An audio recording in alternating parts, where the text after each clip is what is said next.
I'm not fighting no more. Kelly, let me do my job. I just told you I didn't want to do no interviews, and you said you are going to do interviews. Now you told me to do interviews. Now you're trying to take me away from them. No.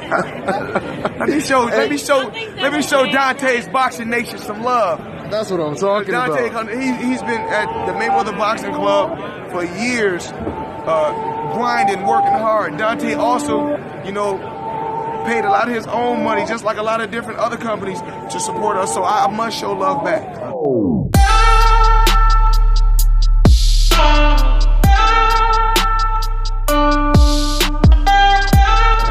I see some worried / insecurities seeping in.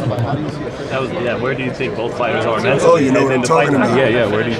It's all mental right now. When you at those guys' career-wide stage, it's like you're in elementary school, then you go to next level, and then you go to the next level, and eventually, hopefully you graduate and you're into college. There's levels to it, like anything else. This level is, you got a guy that's been smashing people justifiably. He stood in front of you. And now you got a guy that stood up in front of you. Things ain't go absolutely 100% your way. You can get so caught up in yourself, justifiably so, that when one guy stand up and he was competitive, get the lady judge. We know he was competitive in this fight. Whether you think he won or not, Dad, come on, we've been through this before in other matches in history. But he was competitive. Well, he got my vote based on doing what he did. But winning is everything in boxing, not second. I think the insecurity coming. I got this young guy that can box my shoes off, and I know I can't compete in boxing. Triple G, no, and it was interesting. Said something all week, and most of y'all heard it. If he stands there and fight us, are you a maniac? Do you sit there and you got a .22 pistol and the guy got a sawed-off shotgun and you're going to be close range and shoot him? You don't have a shootout with a guy with a machine gun and you got a pistol. Canelo said, you want me to lay down too? Listen to words and they would tell you a strategy. Everyone that speaks about what they're going to do is really telling the strategy of what they're going to do. If you can take that and take the fiction out of the reality of what they're going to do, you'll look at him and say, well, he's telling the truth. That's why the fight was so difficult the first time. Because Canelo didn't stay there. Now you're telling me to sit there in front of this guy with a sawed-off shotgun and I got a knife? No. I'm a finesse. I'm going to do the matrix.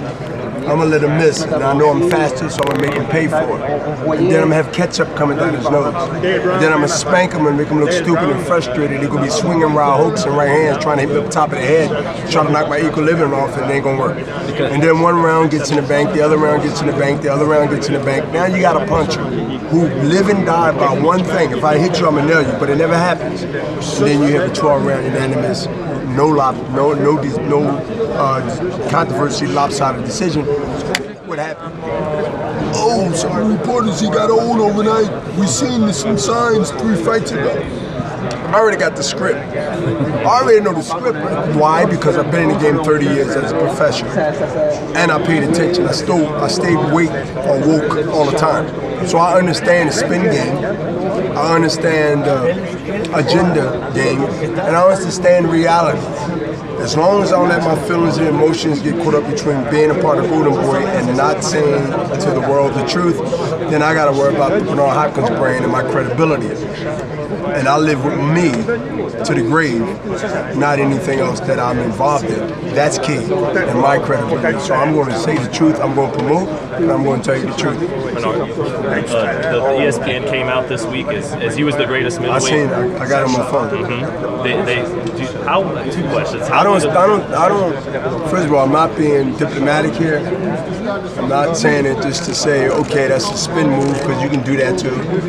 I'm not the greatest middleweight, but I am the greatest of my era. I respect OGs of eras. Ray Robinson, the greatest middleweight. Marvelous Marvin Hagler, to me, is the second greatest middleweight. I'll be glad and honored to take third or fourth, because then you got the great Carlos Monzon, who can easily be number 3. But to be in the conversation in the top 5 of the greatest middleweights, knowing that the division is so deep, that's a win for me. Based on my style of fighting and based on how I got to that level. Because to me, being in the top 5 in the greatest, one of the greatest respected divisions in boxing, in the middle of all weight divisions, 22, 23 weight divisions, you're in the middle. So you get speed and you get power because we're in the middle, right? Right. In the middle of anything is sort of center of gravity, right? So we play a big part in the history of boxing just by the numbers of being in the middle. So if I'm considered 5 great, and they got me number 1, I think that I'll take it. I'll let y'all fight and debate about it. But if they just ask me what you asked me, I'll say I'll take 5. But they had Triple G, I think, at number 2 behind you for the greatest of the new millennium.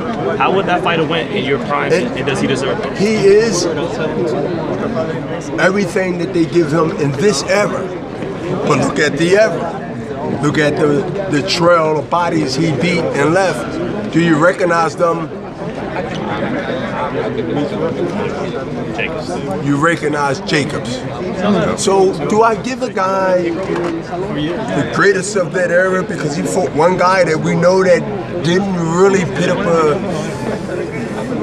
he showed courage, he showed that he can be in the ring with him, but Jacobs wasn't mature enough. You can't give a guy greatness off of, look, I love my Eagles, but they're not great because they won a Super Bowl. One, the Dallas Cowboys, the Pittsburgh Steelers. And the name of a few more that got 3 or 4 or 5 Super Bowls. Now you talking great. Come on, man.